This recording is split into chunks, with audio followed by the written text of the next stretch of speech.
with us today is Beth Townsend. She's the Executive Director of Iowa Workforce Development. Dave Swenson, he's an economist at Iowa State University.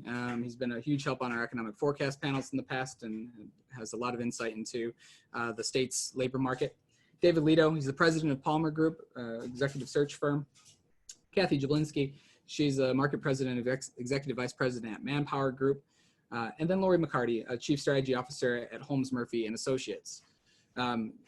I'm going to be helping moderate today, and so is our senior staff writer, Kathy Bolton. Kathy, give a quick wave for us. We only have an hour, and we're barely going to be able to scratch the surface, so I want to get things started. And to kick things off, senior staff writer Kathy Bolton is going to ask the first question. Kathy, why don't you go ahead and take it away. Thanks for joining us today and being part of our panel discussion. We just want to sort of kick this off with talking about sort of what are the long-term effects of COVID-19 on Iowa's labor market. And Dave Swenson, do you want to kick us off? Yeah, sure. Well, we're talking about the long term, but we're still right at the beginning of this and still learning about what the consequences of the early effects of the COVID-19 virus were on industrial activity as well as labor demand.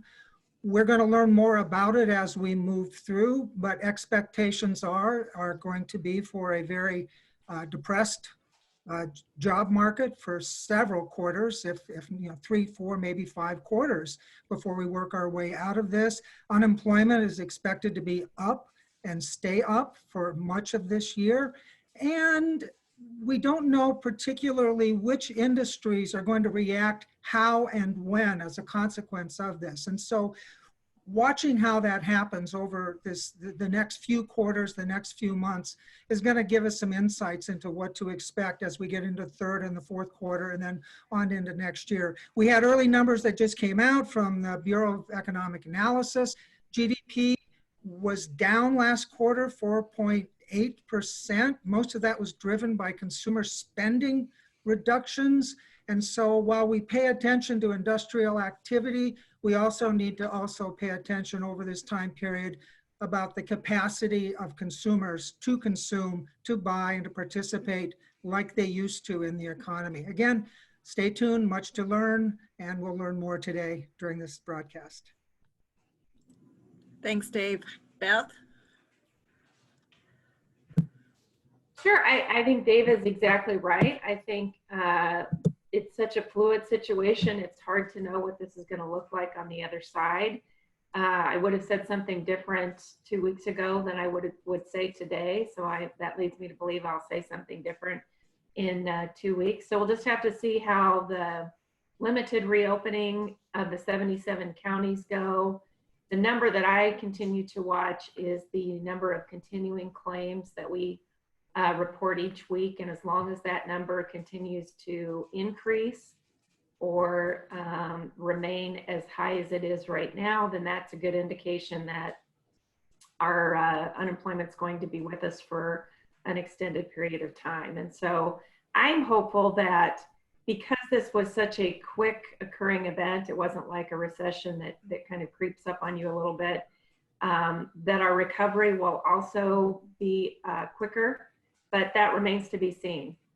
Dave's right that in the sense that we are not sure about the long-term impact that this is going to have and our ability to recover. But we remain hopeful. The governor's taken, all the right steps, I think, and Debbie Durham is working very closely with the business community to make sure that Iowa's in the best position possible to recover when we get to that phase.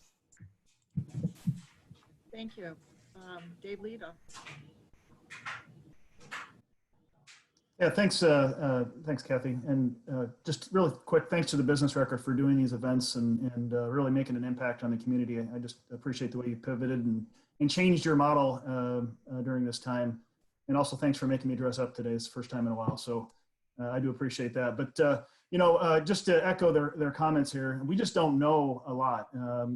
Often when a recession happens or when things are struggling, most organizations' biggest asset are their people. That is also their biggest expense. And so that's the fastest way companies can save money is by cutting headcount. And so that part's a little scary. And there's just a lot of uncertainty. I think Beth mentioned we keep changing minds or changing opinions every few weeks, and that seems to happen on a daily basis. So, Goldman Sachs predicted that this event was going to be 4 times worse than the Great Recession of 08-09. That's a pretty big big number there. So a lot of uncertainty. We're seeing a lot of layoffs, of course, in the hospitality industry, the restaurants, the manufacturing, and we're continuing to see more of that. So nonprofits are getting hit pretty hard by this whole situation. So we're seeing a lot of layoffs there. And then just, the labor market in general is going to look different. A lot of us are working from home these days. And I think that is going to be a model we continue to see here for a while, at least to some sort of fashion. So, so there's, again, a lot of stuff going on, but I think also part of this, what we're going to see in the labor industry is a lot of innovation taking place and changes on how we do things and putting impact or priorities on the way we used to do things may not be the best way to do them anymore. So I think a lot of innovation is going to come out of this situation as well. Thanks, Dave. Kathy. Hi there.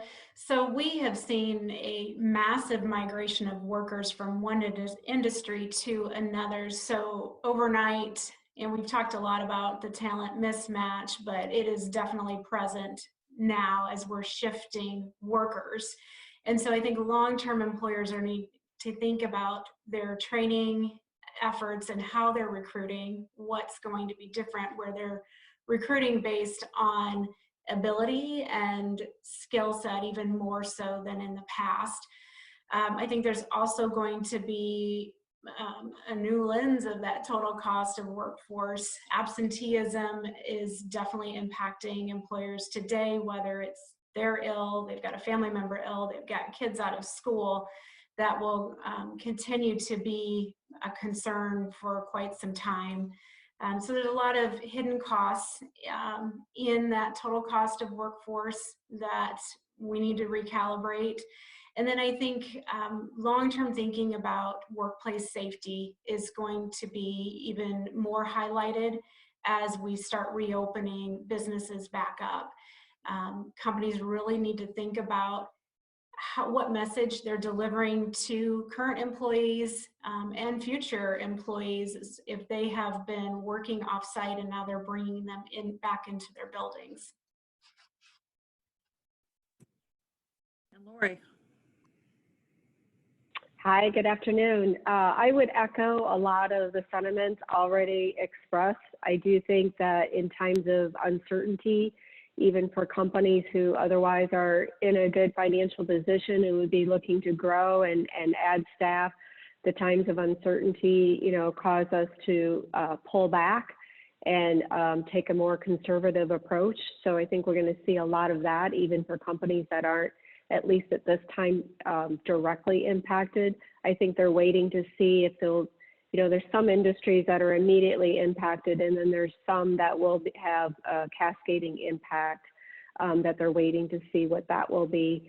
I also think, though, speaking to what David mentioned on innovation, I've been very encouraged by what I've read about the innovation after 2008 and the time period following that. And I think, a lot of us wish we could just return to normal. I'm not sure that's realistic. And the sooner we can accept as a whole that it may not ever go back to exactly the way it was, that there is a new normal, the more we can lean into, innovation, creativity, and that means really staying connected, listening to customers, identifying gaps that exist in this new world and looking for ways that we can serve those gaps will help us deploy maybe the workforce in a different way going forward. So some of it will return to normal, but there will also be a newness that